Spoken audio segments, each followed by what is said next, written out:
Good evening, friends. I'm Reverend Ann Kemper, pastor here at Covenant United Methodist Church.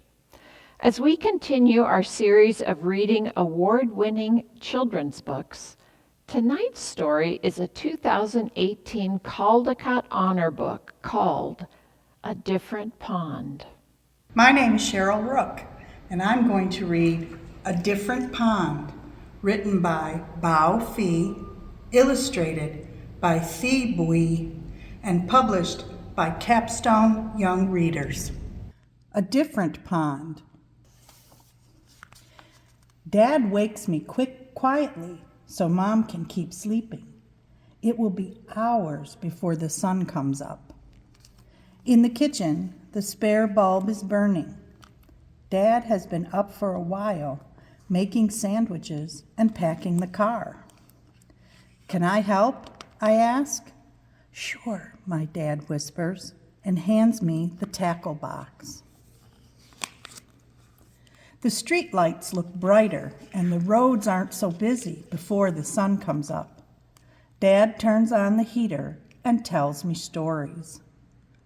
A kid at my school said my dad's English sounds like a thick, dirty river, but to me, his English sounds like gentle rain. We stop at the bait store on Lake Street. It always seems to be open. "You're here early today," the bait man says. "I got a second job," my dad explains. "I have to work this morning." "On a Saturday?" the bait man asks. My dad nods. I feel the bag of minnows move. They swim like silver arrows in my hands. It's still dark when we get to the pond. We park the car and climb over the divider between the road and the trees. My dad holds my hand and walks ahead through the tangle and scrub. "Step where I step," he says.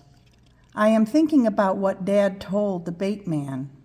If you got another job, why do we still have to fish for food? I ask. Everything in America costs a lot of money, he explains. I feel calluses on his hand when he squeezes mine.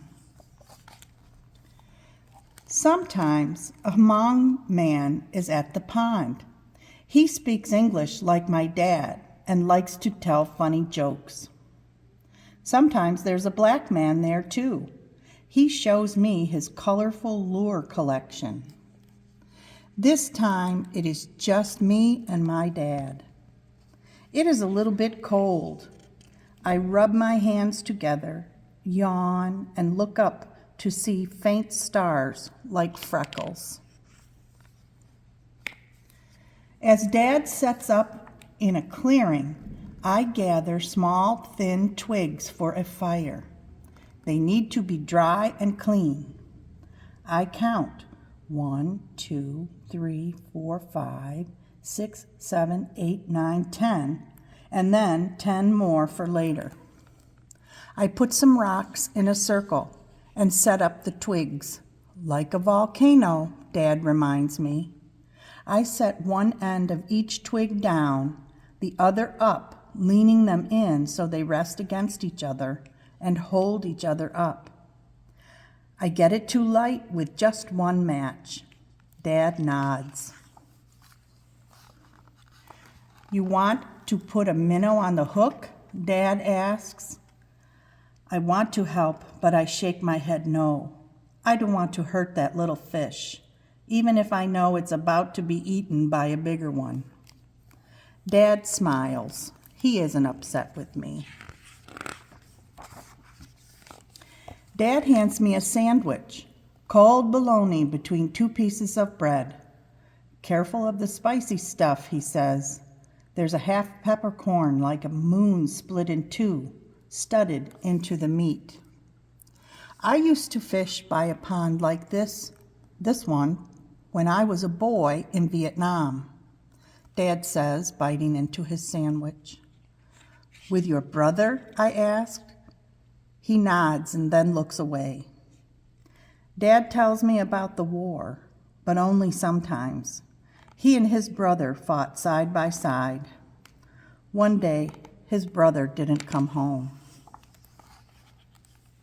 The bobber dips in the dark and Dad pulls. "Got one," he says, almost shouting. "A crappie, and soon another." "Can I help?" I ask. He nods, and I use 2 hands to help guide the fish into the bucket.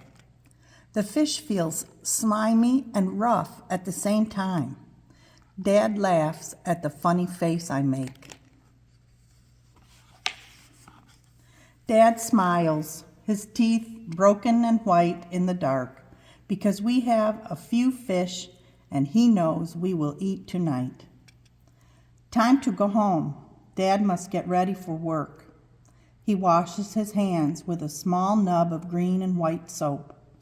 Then I do the same. I look at the trees as we walk back to the car.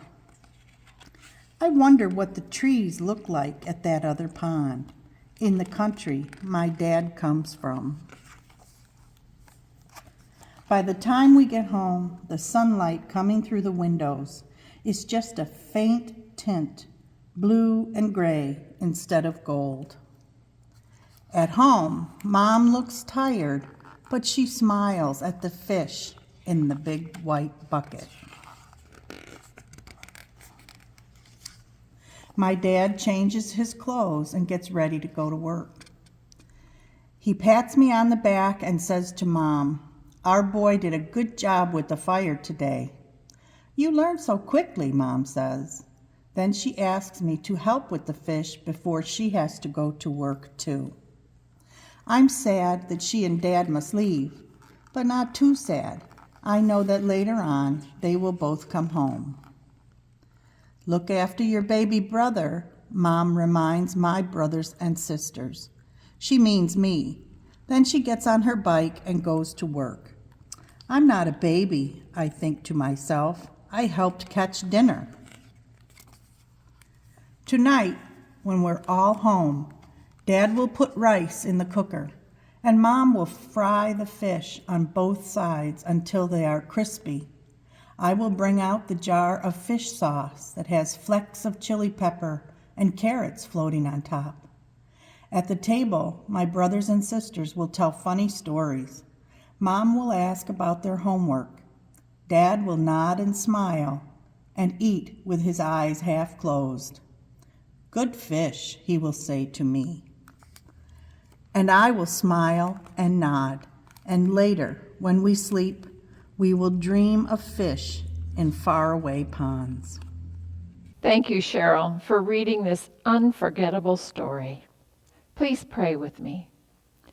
Gracious God, thank you for authors and artists who craft such a powerful picture book, highlighting family relationships and different cultures. Amen. So join us again next week for another edition of Reading on the Rock. Good night.